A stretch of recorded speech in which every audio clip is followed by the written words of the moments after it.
Hello guys, Trinity classes में आप लोगों का स्वागत है। आज हम लेके आए हैं एंशिएंट इंडिया में एक बहुत इंपॉर्टेंट टॉपिक जो हर एग्जाम में बहुत इंपॉर्टेंट है, बौद्ध धर्म।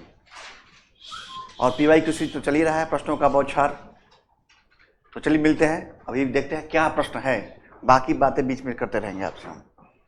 और ये बौद्ध धर्म बहुत लंबे चौड़े पे लिख दिया है बच्चा ने। बुद्ध का जन्म बताइए आप लोग।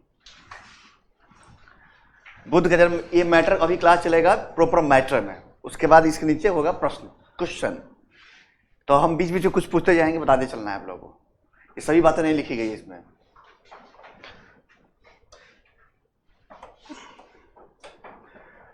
बुद्ध का जन्म जो हुआ था 563 ईसा पूर्व में हुआ था। कहाँ हुआ था? कपिल वस्तु के निकट लुम्बिनी नामक ग्राम में हुआ था। लुम्बिनी कहाँ पड़ता है? नेपाल में पड़ता है, नेपाल की तरह ही। एक बात और बताइए कि लुम्बिनी में एक स्तंभ है जो अशोक द्वारा बनवाया गया था, उस स्तंभ का नाम बताएं आप लोग। थोड़ी तेज आवाज में, अभी खिलाया गया समोसा आप लोग खिलाया गया, इसलिए ना। रूमंदेही अभिलेख में क्या वर्णन किया गया है? रूमंदेही में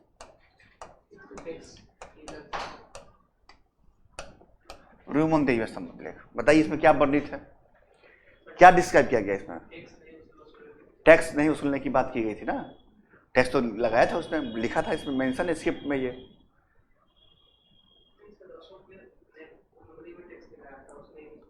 इसने टैक्स दर को कम कर दिया था, 1/8 पहुंचा दिया।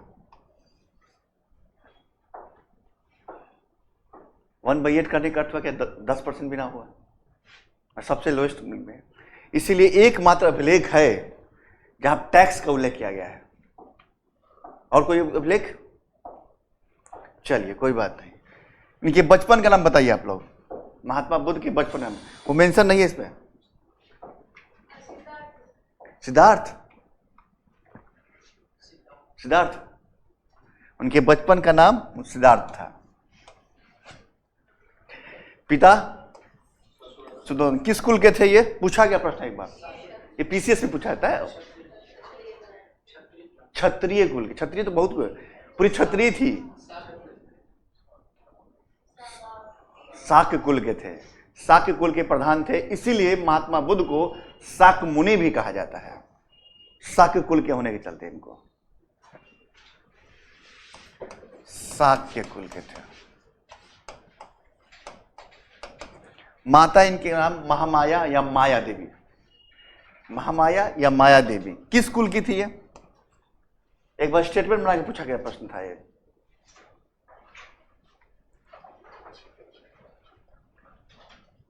किस कुल की थी?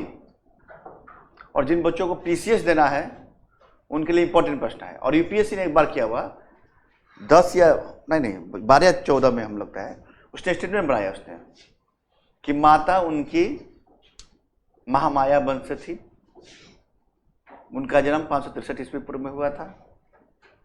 और एक दो स्टेटमेंट और था उसमें, बताइए। कोलिया वंश से थी, कोलिया वंश।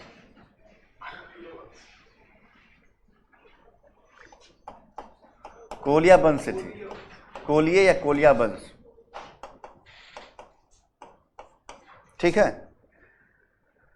हुआ क्या कि इनका जन्म होता है, जन्म के कितने दिन बाद, 7 या 8 दिन बाद इनकी माता का देहांत हो जाता है।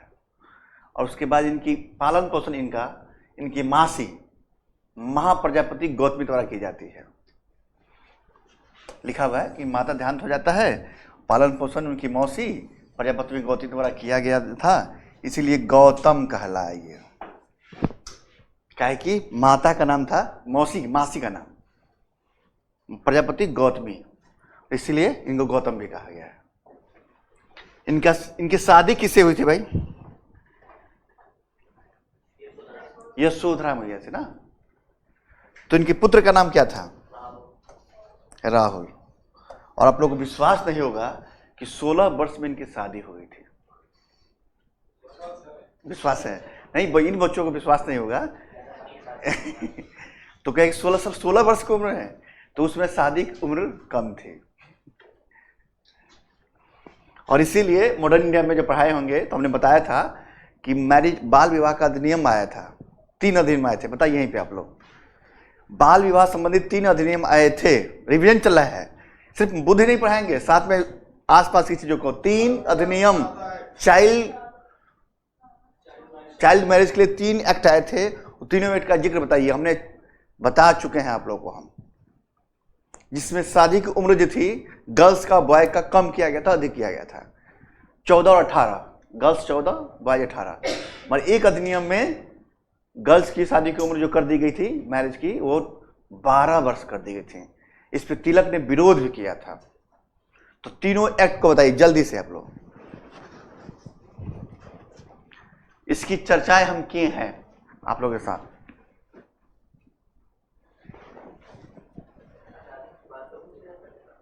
हम इसलिए मॉडर्न इंडिया बोले हैं हमने शब्द। आजादी की बात तो चेंजेस चल ही रहे हैं अब तो। ठीक है, चाइल्ड मैरिज तो पूछ ही रहे हैं आपसे हम। 3 मैरिज पूछे हैं, 3 हिस्टोरियन।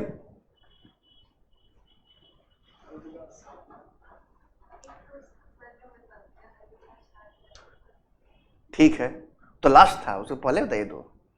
अब कब आया था वो? तेजी में थोड़ा सा। रॉन्ग।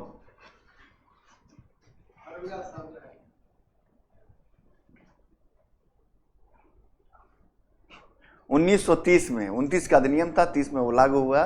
हरिदास सारदा जो न्यायाधीश थे वो।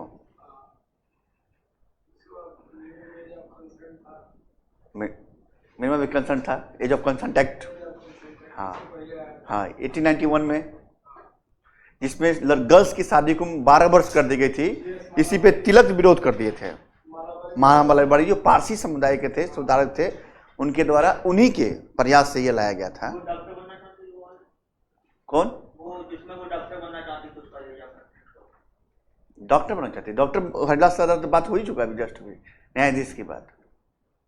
और उसके पहले जिसके चलते ब्रह्म समाज का डिवाइड होता है, 1872 नेटिव मैरिज एक्ट, जो केशव चंद्र सेन के सहयोग से, प्रयास से आया था। 3 एक्ट याद रखिएगा। सोशल रिलीजन्स जब पढ़ाया जाएगा आपको, मूवमेंट पढ़ाया जाएगा तो बताया जाएगा, और उसमें मेंशन करना है, तो मेंशन करना है कि सोशल मूवमेंट में 19th सेंचुरी में या 20th सेंचुरी में क्या अंतर है, और कौन कौन से चेंजेज आए, कौन कौन से वर्क किए गए हैं इस पर। तो इस चीजों को मेंशन करना पड़ता है। चलिए, बुद्ध तो जानकारी, हाँ, बुद्ध में कौन सी ऐसी 4 घटनाएं हुई जिनके बाद उनके मन में, बुद्ध बचपन से ही चिंतनशील थे और वृक्ष के नीचे बैठ के चिंतन करते रहते थे। तो इनके बारे में कालचक्र ने कहा था, या तो ये बहुत बड़ा सम्राट बनेगा या तो सन्यासी बन जाएगा।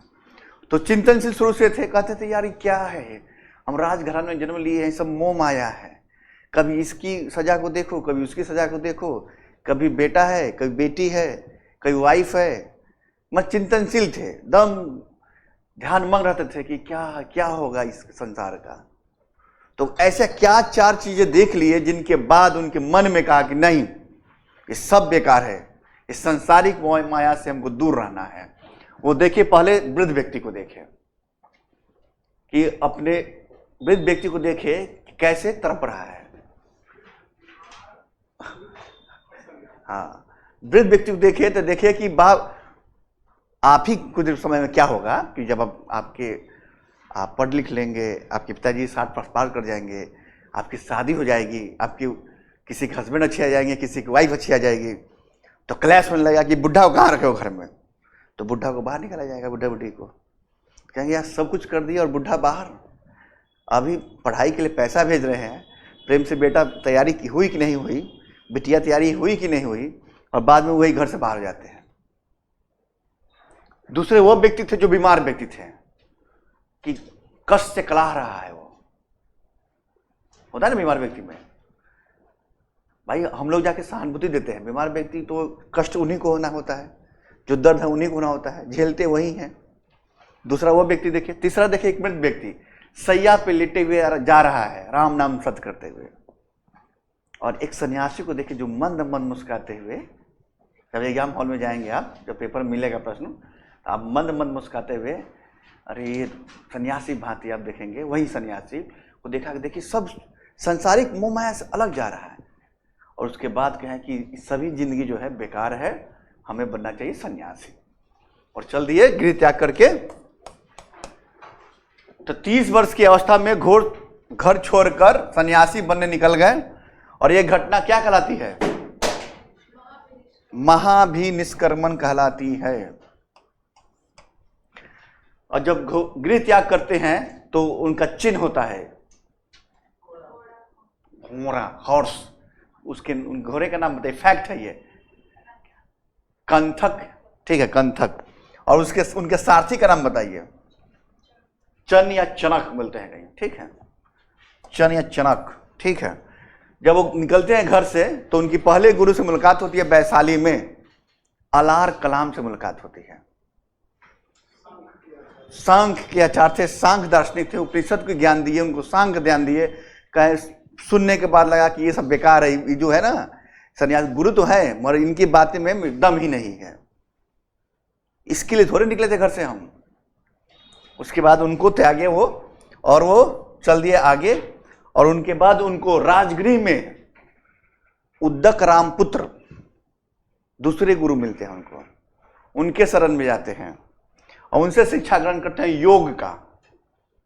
कहें यार योग से क्या होगा, मन शांत कहाँ हो रहा है? उनको चाहिए मन शांति, कुछ ज्ञान की प्राप्ति। वहां भी मन उछलित रहा और चल दिए वो आगे। और आगे कहां पहुंचे? आगे बताइए, सारनाथ पहुंच गए, तो ज्ञान प्राप्ति किया ही नहीं तभी। और राजगीर से जब जाएंगे बोध गया में उरेला के पास सॉरी, हाँ वही तपस्या करेंगे। 6 वर्ष की तपस्या के बाद, 6 वर्ष की कठोर तपस्या के बाद उनको ज्ञान की प्राप्ति होती है। और किस नदी किनारे पे है? निरंजना नदी के किनारे पे है, या फल्गु नदी कहिए। या बीपीएससी ने पिछले बार सवाल पूछा उसको कि किस किस की सहायक नदी है? मोहना और लीलजना, ये दोनों की सहायक नदी मिलके बनती है, निरंजना नदी बनती है, ठीक है। और अभी वो पक्ष चल रहा है जहां फल्गु नदी में पिंडदान किया जाता है पूर्वजों को, है ना। तो विश्व प्रसिद्ध वो जगह है गया। तो जब ज्ञान प्राप्ति कर लेंगे तो क्या कहलाएंगे? वो बुद्ध कहलाएंगे।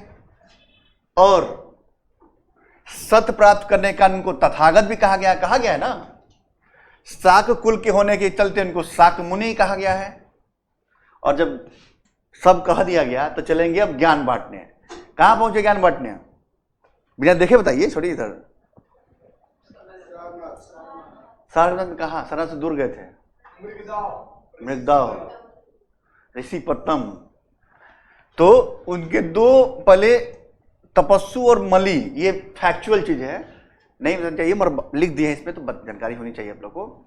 2 बंजारे थे जो सर्वप्रथम उनको उपदेश दिया उन्होंने अपना ज्ञान प्राप्ति के बाद। और उसके बाद ऋषिपत्तम सारनाथ गए, जहां कौंडियन 5 जो सन्यासी थे, 5 ब्राह्मण थे, उनको इन्होंने ज्ञान दिया। इन्होंने पढ़ी कि नहीं पढ़ी आप लोग? इतनी फैक्चुअल नहीं पढ़ी होंगे। अच्छा ठीक है। कौंडियन सहित 5 ब्राह्मणों को, कौंडियन, आज, असाजी, बप और भदिये, ये 5 ब्राह्मणों को उन्होंने उपदेश दिया। कहां? सारनाथ में प्रथम उपदेश। तो क्या कहलाएगा वो प्रथम उपदेश ना? क्या कहलाएगा?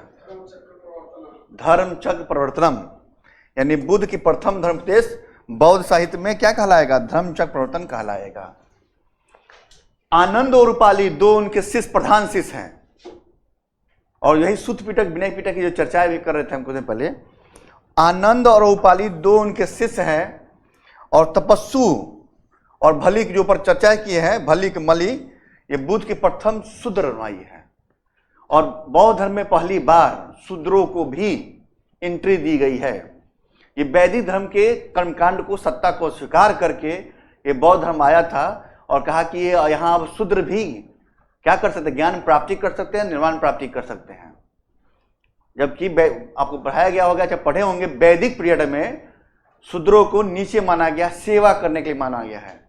ऊपर के 3 जातियों को, उनको गांव से बाहर रहना पड़ता था उनको। उसमें कुछ जातियों का उल्लेख भी किया जाता है इसमें।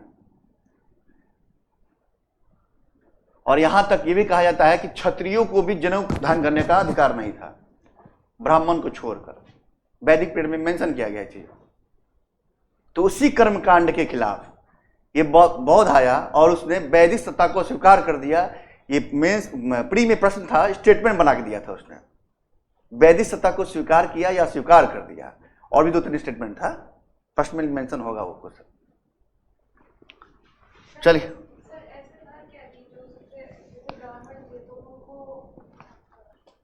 चलिए, जिस प्रकार गौतम बुद्ध ने भारत में बौद्ध धर्म का प्रवर्तन किया, उसी प्रकार 500 BC में चीन में विद्यमान कन्फ्यूशियस के सिद्धांतों को कन्फ्यूशियस धर्म बना। ये पढ़ना है वर्ल्ड हिस्ट्री में आप लोग को यहाँ, मगर समकालीन था इसलिए बताया जा रहा है यहाँ पे। और कन्फ्यूशियस को चीनी लोग राजा फुत्से 551 से 469 ईसा पूर्व 479 ईसा पूर्व BC कहते हैं। इसलिए मेंशन किया कि एक प्रश्न पूछा था उसने कि किसके समकालीन थे ये लोग।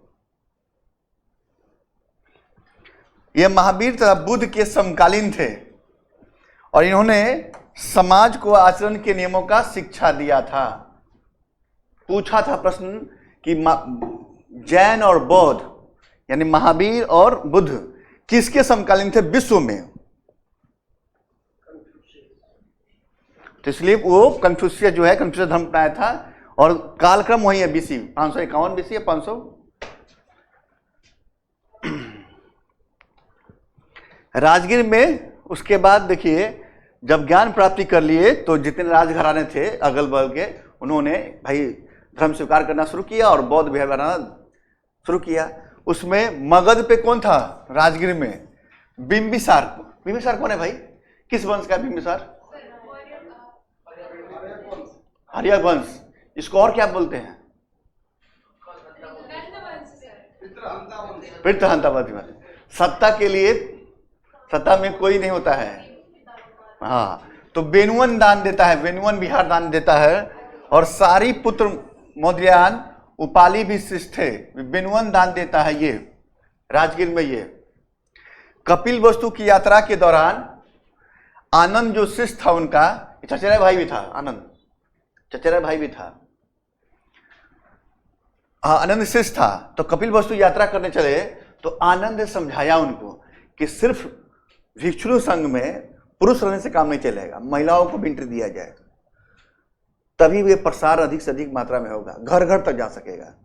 और लिचियों ने वैशाली में, हम बताते आनंद ने जो सलाह दिया, तो वैशाली में ही पहली बार महिलाओं को एंट्री दी गई थी और भिक्षुणी संघ की स्थापना हुई। और पहली भिक्षुणी कौन बनी थी? उनकी मासी। कौन? महाप्रजापति गौतमी, पति गौतमी। और लिचियों ने, अच्छा लिची क्यों फेमस है अभी हिस्ट्री में और वर्तमान में भी बहुत फेमस है लिची? है गजराज में थे। अच्छा, वर्ल्ड का पहला रिपब्लिक मिलता है यहाँ पे ना। तो वैशाली में कुठारशाला का निर्माण करवाया और सारनाथ में बौद्ध संघ, हाँ बौद्ध संघ की स्थापना कहाँ होता है? जहां उपदेश देते हैं वही होता है। और लिचियों ने वैशाली में कुठारशाला का निर्माण करा के बौद्ध विहार में दे दिया उनको। और बेनुवन जो बिहार था बिंबिसार ने दिया था इनको।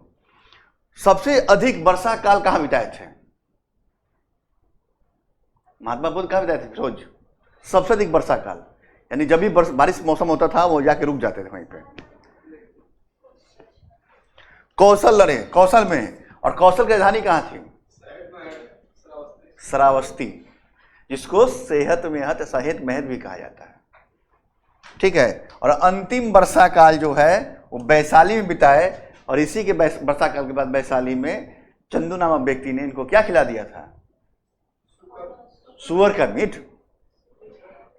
नहीं था सुअर, क्या होता है? शुक्र मदर बोलते हैं, उस सुअर मीट नहीं था, शुक्र मदर बोलते हैं। उनको खाने से अतिसार हो गया, रक्तिसार मतलब ब्लड आने लगा। हाँ पेचिस, हाँ वर्तमान में पेचिस कहा जा सकता है उसको। अरे वो मशरूम का ही प्रकार होता है जो वो लाल होता है और ऊपर डंडे निकली होती है, ये शुक्र मदर बोलते हैं। गांव में रहती तो पता नहीं चलता, गांव में तो रहती नहीं है, गोबर में निकलता है वो चीजें।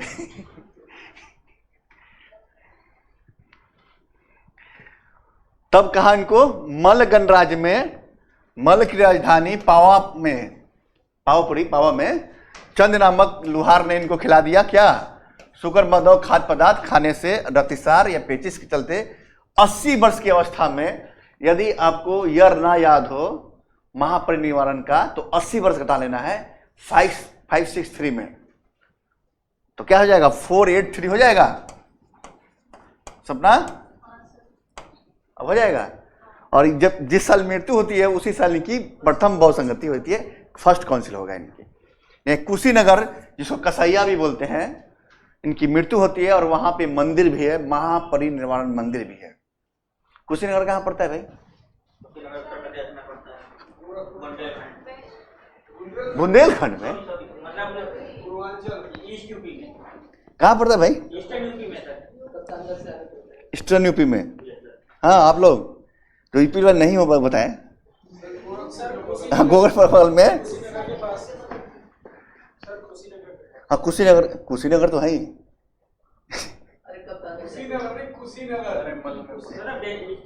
हाँ ईस्टर्न यूपी में है, सही बात है, ईस्टर्न यूपी में है। और वहां पे अंतर्राष्ट्रीय रेलपोत का उद्घाटन हुआ था पिछले साल। मोदी जी गए थे, फेंकू बाबा हमारे तो गए थे, फेंकू बाबा तो उद्घाटन किए थे।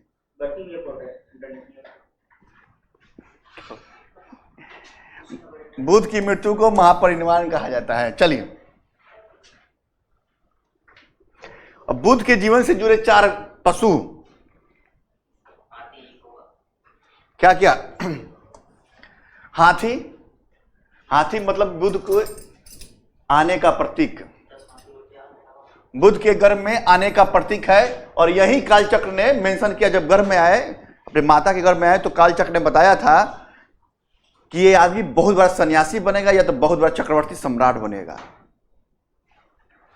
उसका साढ़ समझते ना आप लोग, यौवन का प्रतीक, यानी जब अपनी 16 वर्ष पार कर जाते हैं तो यौवन का प्रतीक होता है। घोड़ा जो होता है, घोड़ा हॉर्स क्या होता है? गृह त्याग का प्रतीक है। और शेर जो है समृद्धि का प्रतीक है। शेर जो है समृद्धि का प्रतीक है। तो सारनाथ स्तंभ में कितने शेर मिलते हैं बताइए आप लोग? 4। हाँ, सारनाथ स्तंभ में कितने शेर मिलते हैं? जो भाई भारत का वो वही स्तंभ बनाया गया ना, 4 पिलर की बात, 4 स्तंभ पिलर की बात कीजिए। 4 जो है शेर है, ऊपर सबके पीछे जो है पीछे सटे हुए हैं, ठीक है। अन्न प्रतीक क्या है? जन्म का प्रतीक क्या है? कमल या साढ़। निर्वाण का प्रतीक है बोधि वृक्ष। हाँ फिर वो बातें नहीं। प्रथम उपदेश जो है धर्मचक्र प्रवर्तन। और परिनिर्वाण यानी स्तूप, यानी निर्वाण प्राप्ति हो जाएगा तो स्तूप की अवधारणा आई ना। और स्तूप का अर्थ है वस्तु का ढेर। और यहाँ पे बुद्ध या बुद्ध के जो शिष्य होंगे या उनके जो भी उपदेशक होंगे, उनके कुछ अवशेष रख के स्तूप बनाए जाते हैं। और इसका पहली बार मेंशन मिलता है ऋग्वेद में, मिलता है ऋग्वेद में बनता है ना बुद्ध के स्तूप ऐसे। फिर बनाते हैं ना आप लोग आर्ट एंड कल्चर में। स्तूप देखे कि नहीं कभी आप लोग? कहाँ? केसरिया में, जहां दीपक जी के घर है, वहां विश्व का सबसे बड़ा स्तूप मिला है। विश्व का सबसे बड़ा स्तूप। नहीं, बाहर निकल गया सर, नहीं विश्व का प्रोटेक्टेड है। विश्व का सबसे बड़ा स्तूप है है। और वहीं पे विराट रामायण मंदिर भी बन रहा है, वहीं केसरिया के बगल में विश्व का सबसे बड़ा रामायण मंदिर बन रहा है। दीपक जी जहां से बिलोंग करते हैं, वो धरती जो रही है गांधी जी की कर्म भूमि रही है, चंपारण। दोनों चंपारण रही है, चंपारण दोनों एक ही था, चंपा नामक वन था। 72 में इनको बंटवारा कर दिया गया चंपारण के। तो अपने अपने डिस्ट्रिक्ट का फेमस चीजें याद रखना है, क्योंकि इंटरव्यू में पूछे जाते हैं। सुन लीजिए, हमसे जब गए इंटरव्यू देने उत्तर प्रदेश का, तो हम थे बिहार से बिलोंग करते। उन्होंने कहा कि आप आते हैं ऐसे जगह से जहाँ की कर्म भूमि है और आपकी जन्मभूमि है। कहा जी सर, चंपारण से। तो कुछ बताइए अपने बारे में, चंपारण के बारे में। तो हमने बताना शुरू किया चंपारण की इतिहास, और वही मेंशन बताया कि केसरिया का बौद्ध स्तूप बन रहा है। तो हाँ, यही सुनना चाहते थे आपसे कि गांधी को सब जानते हैं। गांधी को विदेश में कोई जानेगा तो चंपारण को जानेगा, इसलिए अपने डिस्ट्रिक्ट का इतिहास जरूर याद रखिएगा आप लोग, पूछे जाएंगे इंटरव्यू में। चलिए, बौद्ध साहित्य में त्रिपिटक मेंशन हुआ ना, बात हुई ना अभी त्रिपिटक की। कौन कौन पिटक त्रिपिटक में? सूत पिटक, विनय पिटक, अधम पिटक। सूत पिटक में क्या? धर्म के सिद्धांत, उपदेश और सिद्धांत दोनों। धर्म के सिद्धांत, बौद्ध धर्म के सिद्धांतों और बुद्ध के उपदेशों का वर्णन किया गया है। ये 5 भागों में बटे हैं, 5 भागों में बटे हैं। ये नहीं पढ़ना है आप लोगों को, ये पीसीएस वाले जो बच्चे होंगे उनको पढ़ना होगा। विभक्त है। पूछा गया, एक बार पूछा था कि बताइए सूत पिटक का कौन सा भाग नहीं है। ये उत्तर प्रदेश पीसीएस का ये प्रश्न था। तो दीर्घ निकाय, हाँ, जो हरियाणा वाले बच्चे होंगे मैं बता दूं उनको कि उसने तो ऐसा सवाल पूछते हैं पिटक में कि इतिहासकार भी रोने लगेंगे इस प्रश्न देख के। उनके कहां से खोज के निकालते हैं प्रश्नों को, और वो ऐसे नहीं करते हैं एक स्टेटमेंट 1 2 3 4 5 प्रश्न। देखिएगा हरियाणा वाले प्रश्न को देखेंगे आप लोग, तब पता चलेगा कि हम कहां से स्पेशल प्रश्न खोजते हैं वो। तो दीर्घ निकाय, मध्यिक निकाय, संयुक्त निकाय, अगंतुर निकाय और खुंदक निकाय। तो अगंतुर निकाय क्यों फेमस है यहाँ? बाकी लोग बताइए, गलत बता रहे हैं सर। जो मेरे स्टूडेंट पीछे बैठे हैं वो गलत बता रहे हैं, आप लोग बताइए। यही है कंफर्म? ठीक है। 16 महाजनपदों की सूची, मतलब सभी को याद है, सभी को याद है। अब अभिधम पिटक, अधम पिटक में क्या है? वही कोड ऑफ कंडक्ट की बात जो की है ना। इथिकली, आजकल इथिक्स की चर्चा जो करते हैं हम लोग, करते हैं ना।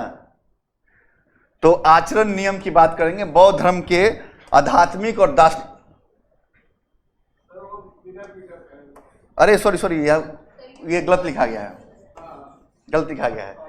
अभिधम पिटक में बौद्ध धर्म के आध्यात्मिक और दार्शनिक चिंतन की बात की गई है, जिसके सर्वाधिक महत्वपूर्ण ग्रंथ कौन सा है? कथा वस्तु। कथा वस्तु इसकी सर्वाधिक महत्वपूर्ण ग्रंथ है, कथा वस्तु। तो कथा वस्तु ये बताइए कि अभिधम पिटक किस संगति में, किस काउंसिल में मेंशन किया गया? मतलब उसको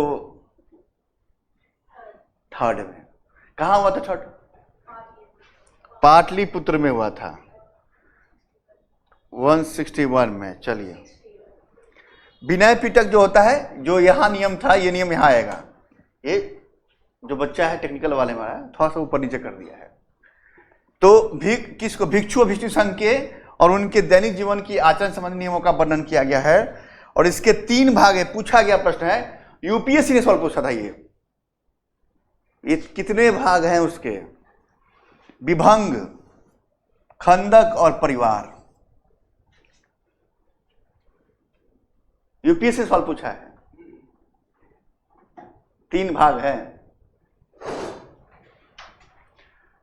चलिए अब आते हैं काउंसिल पे, आते हैं। पूरी काउंसिल को हमने बॉक्स बना दिया, देख लीजिए। प्रथम बौद्ध संगति जस्ट उनकी मृत्यु के बाद 483। अजातशत्रु थे, अध्यक्ष महाकश्यप। कहा हुआ था? सप्तकर्णी गुफा में, बिहार, राजगीर में। और राजगीर मगध की राजधानी हुआ करती थी उसमें। बुद्ध के उपदेशों को विनय पिटक और सूत पिटक में संकलित किया गया। यानी इसमें उपदेश और इसमें नियम कानून पूरे। दो हुआ बात। द्वितीय बहुसंगति 100 ईयर्स नीचे आ जाइए, उल्टा चलता है ना, तो 100 ईयर्स नीचे आना पड़ेगा।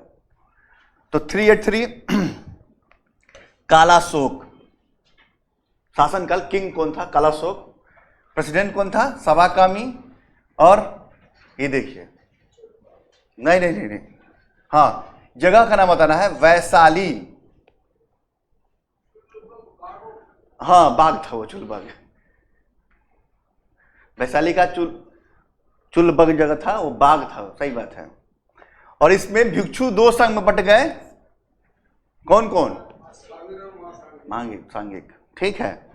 तृतीय बहुसंगति, इसलिए दोनों मेंशन कर दिए डेट। देखिए, कहीं एनसीईआरटी में 250 मिलता है, कहीं कुछ बुकों में इतिहासकार 251 भी लिख दिए हैं, कहीं 261 भी लिख दिए हैं, इसलिए सभी डेट को, 2 डेट को मेंशन मैंने कर दिया। 250 251 जो हो आ जाए। अशोक थे, मोगाले पुत्र तिस्म थे अध्यक्ष, और पाटलिपुत्रा की अशोक राम विहार, उतना याद नहीं करना है आप लोगों को, पाटलिपुत्रा जानिए। कौन? अभिधम पिटक का संकलन हुआ और संघ भेद को समाप्त करने के लिए कठोर नियम बने। और अशोक ने संघ भेद रोकने के लिए 2 स्तंभ अभिलेखों में चर्चाएं किया है। वो 2 स्तंभ अभिलेख कौन है?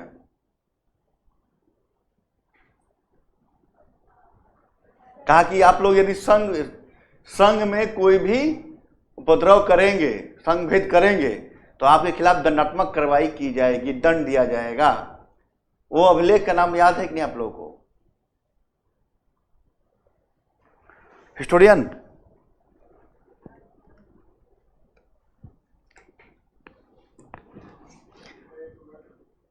एक अभिलेख में वो प्रथम उपदेश देने गए थे, वहां था सारनाथ और सांची। 2 है जिसमें अशोक ने मेंशन किया कि ये संघ में यदि विभेद करते हैं आप तो दंडात्मक कार्रवाई की जाएगी। चलिए, चौथी बौद्ध संगति, प्रथम शताब्दी ईस्वी, कनिष्ठ था राजा, अध्यक्ष कौन थे? वसुमित्र और अशोक घोष। कुंडल वन में, कश्मीर में, और बौद्ध धर्म इसमें 2 भागों में बट गया, हीनयान और महायान में। अच्छा, कनिष्ठ ने किस धर्म को अपनाया? हीनयान को, महायान को? ये कला में प्रश्न बनते हैं। हाँ सपना, महायान को ना।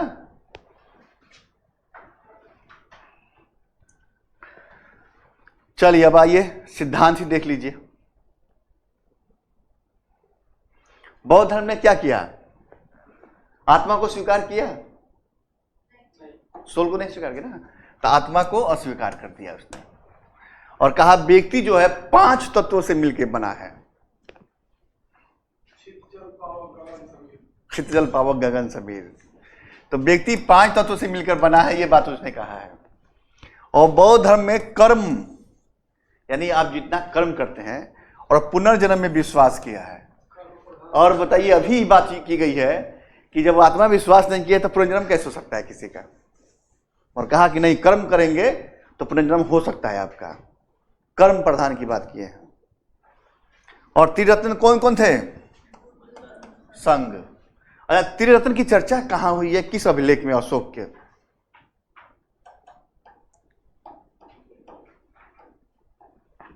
हाँ दीपक, रामपुरवा में नटुआ बेल मिला है वहां पे। दीपक चंपारण का है तो चंपारण समझता है सब कुछ। त्रिरत्न की चर्चाएं कहां मिलती है? अशोक के अभिलेख में। बुद्ध धम्म संघ की बात मैं कर रहा हूं। मास्की में, मस्की, हाँ, रानी का नहीं, रानी विलय को वो आपको इलाहाबाद में करवकी का चर्चा मिलती है। हाँ, तीवर पुत्र, मास्की कर्नाटका, मास्की अभिलेख मिलती है। और अशोक का नाम अशोक कहां मिलता है? अशोक का नाम अशोक कहां मिलता है? आज किस 4 ही अभिलेख है जहां मिलता है। और एक बार इंट्रिक बताए थे आप लोग को हम।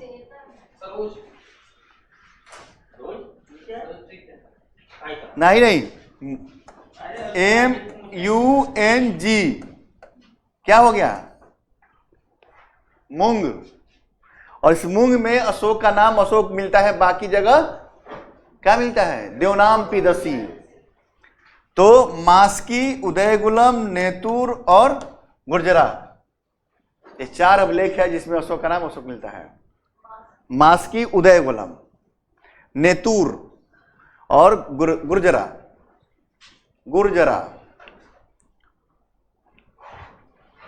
चलिए आगे देखते हैं। 4 अरसत की बात किया ना, जिसके आधार पे ये अरसत स्वीकार कर लेंगे तो आपको निर्वाण प्राप्ति हो जाएगी, जैसे गुरमीत को निर्वाण प्राप्ति होने वाली है, इसलिए भाग रही है तेजी में वो। ठीक है, तो 4 अरसत जो है, दुख है ना, सबको दुख है, आपको दुखी सभी लोग हैं आप लोग। संसार दुखों से घिरा हुआ है, ये मेंस है, यह पीढ़ी नहीं पढ़ा रहे हैं, मेंस पढ़ा रहे हैं भाई, देख लीजिए, पीढ़ी के समाप्त हो गया, वहां तक पूछा जाता है। दुख समुदाय, दुखों का मूल कारण अज्ञान है और तृष्णा है। ज्ञान कहाँ है? ज्ञान है आप में? ज्ञानता नहीं है। ज्ञान होना मतलब पढ़ाई लिखाई ज्ञान नहीं होता है, पढ़ाई लिखाई ज्ञान नहीं होता है, संसारिक मोह माया को जानना ज्ञान है। और तृष्णा भी तो है, इच्छा भी है, विल भी है भाई आपकी। और दुख निरोध है ना, दुखों का निरोध संभव है। कैसे? जब तृष्णा को त्याग देंगे, अज्ञान का विनाश हो जाएगा, तो दुख निरोध हो जाएगा।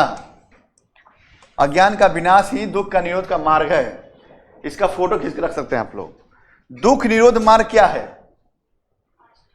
हाँ, तृष्णा का विनाश करना कैसे? अष्टांगिक मार्ग, 8 पिलर की बात हम करेंगे, 8 मार्ग की बात करेंगे, 8 रोड की बात करेंगे, तो असंभव है। ऐसे दुख निरोध गामिनी प्रतिपदा भी कहा जाता है, या माध्यमिक प्रतिपदा भी कहा जाता है।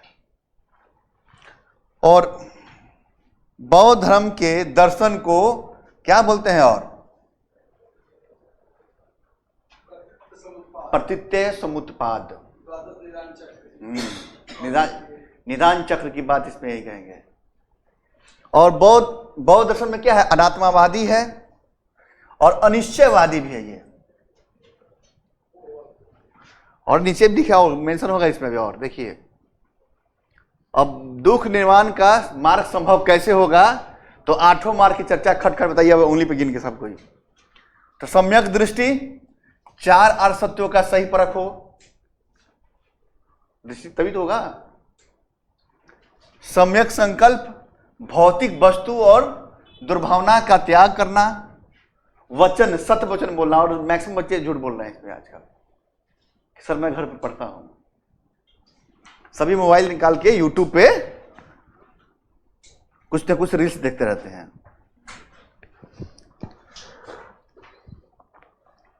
अच्छा बताइए, कितने लोग सत्य बोलते हैं आप लोग बताइए?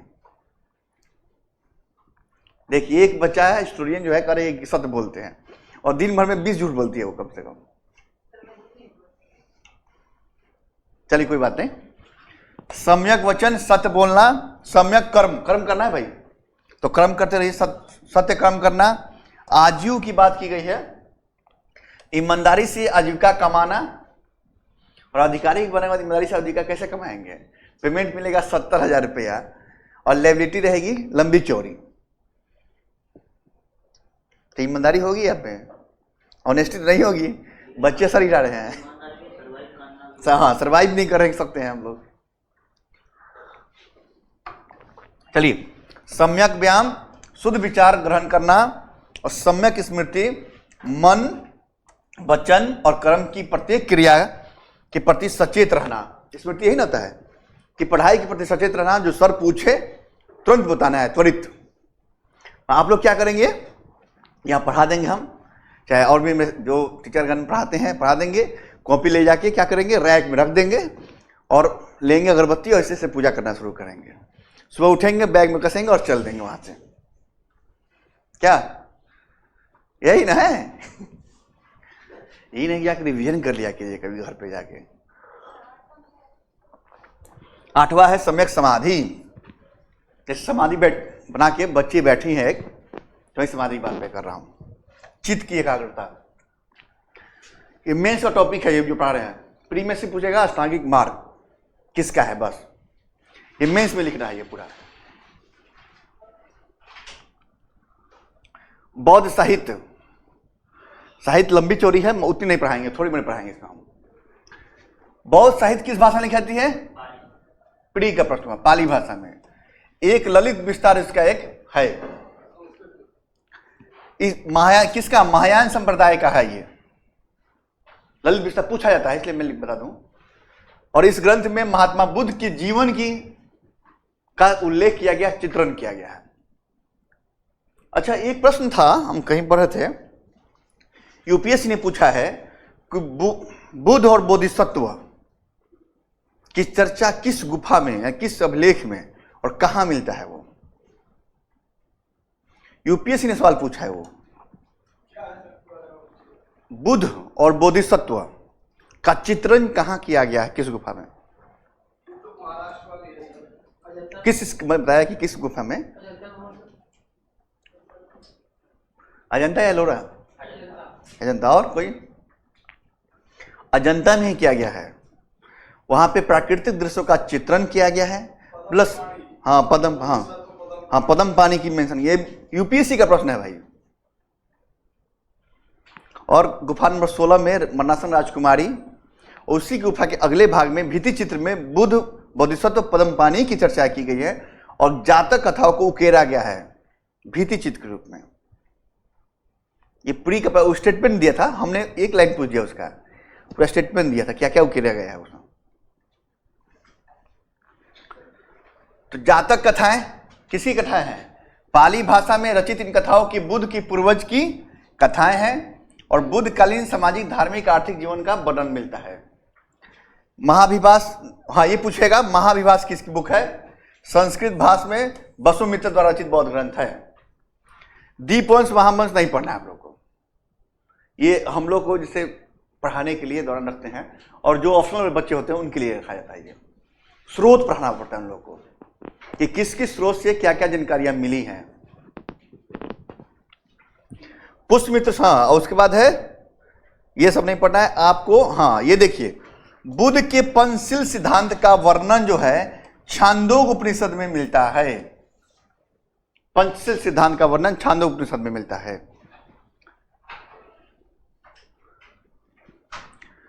बौद्ध दार्शनिक और विद्वान कौन कौन थे?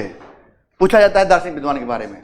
जैसे अशोकघोष थे ना, बुद्ध चरित्र के लेखक थे, याद रखिएगा।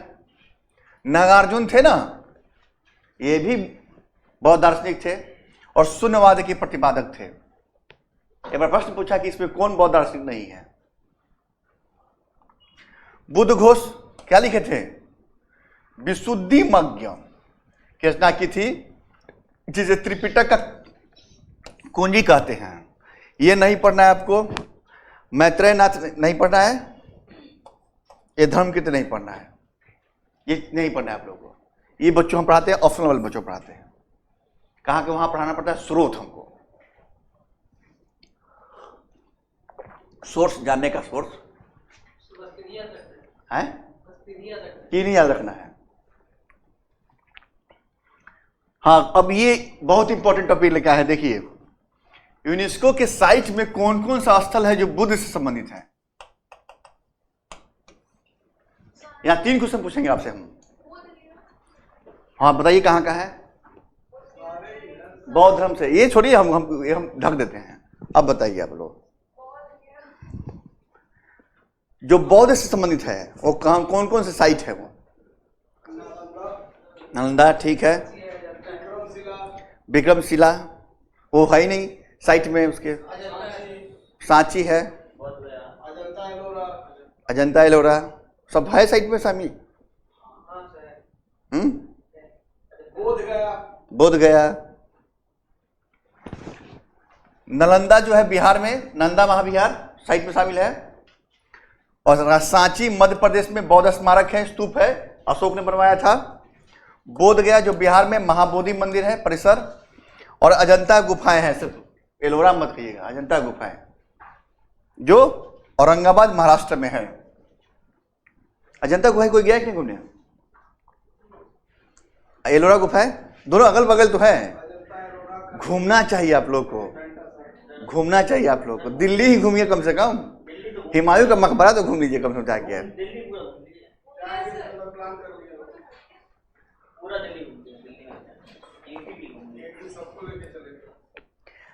सही में तो आप लोग घुमाना पड़ेगा। यदि आप लोग ने दिल्ली साइड को देख लिया ना तो आर्ट एंड कल्चर में लिखने में फायदा हो जाएगा।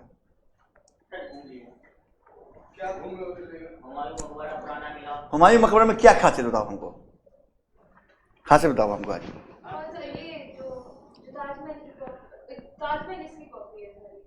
ताजमहल कॉपी है? ताजमहल कॉपी तो रफिया दुरानी का मकबरा है। ताजमहल का पूर्वज कहिए, हाँ पूर्वज है। और क्या है? लेकिन ताजमहल का पूर्वज नहीं है, डोम का पूर्वज। हाँ गुम्बज, हाँ डोम, डोम बोलते हैं इसको, हाँ डोम का पूर्वज है। यानी पहली बार सुनिए, पहली बार किसी मकबरे में दोहरे डुअल डोम का प्रयोग किया गया, पहली बार किसी में और नहीं किया गया है। बागान का हो गया ना, बाबर जो लेके आया, बाबर लेके आया था, समझ गए। बस एक ही मकबरा है जिसमें डुअल डोम का प्रयोग किया गया है, और एक ऐसा मकबरा भी है जिसमें डोम ही नहीं है। और यही सब चीज देखना है और फिगर को ड्रॉ कर लेना है वहाँ। किसने बनवाया है? क्या नाम है? शादी तो किया ही, विधवा तो हुई तो भी हो। जल्दी बताइए जल्दी। शादी के बाद ही विधवा होगी। हमीदा बानो बेगम। हमीदा बानो बेगम। किसने कहा हुमायूं के मकबरे को कि एक खूबसूरत पत्नी की महबूबाना पेशकश? हिस्टोरियन फर्ग्यूसन ने लिखा है। सर इतना बच्चों को बताया जाएगा तो बच्चे बात ज्ञान चलिए। हाँ, और उसमें बोला गया है कि मिर्जा गयास जो था उसका पूरा वास्तुकार है उस मकबरे का, और हुमायूं के मकबरे पर मेंस में प्रश्न पूछा है स्पेशल, वैसा मकबरा नहीं बनवाया किसने। चलिए, महात्मा बुद्ध के प्रमुख शिष्य कौन थे? आनंद थे, जो चचेरे भाई थे उनके। सारी पुत्र थे ना, जो वैदिक धर्म के अनुयायी ब्राह्मण थे ये। और मोदलायन थे, ये काशी के विद्वान थे। उपाली थे, नाम सुने उपाली का? देवदत्त थे, जो बुद्ध के चचेरे भाई थे, जो उनके जीवन में ही चाहते थे क्या बनना।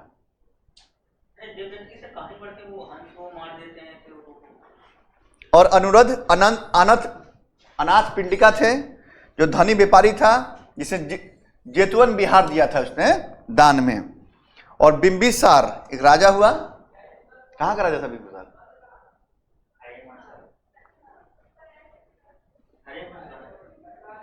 और प्रसेनजित, जो कौशल नरेश प्रसेनजित था, ये मगध और कौशल दोनों का राजा था, ये भी थे इनके क्या शिष्य।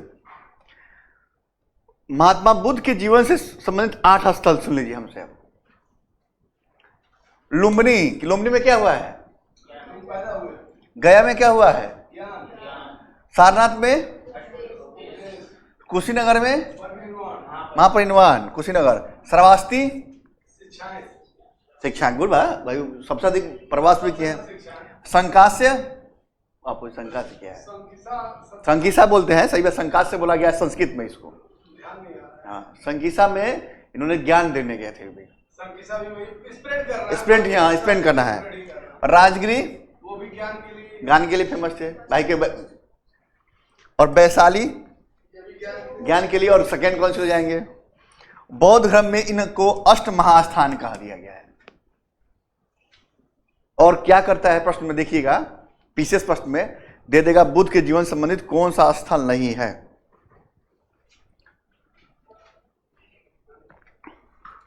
बौद्ध धर्म के संस्थापक और प्रवर्तक कौन थे? चलिए प्रश्न पे आइए जल्दी जल्दी। अब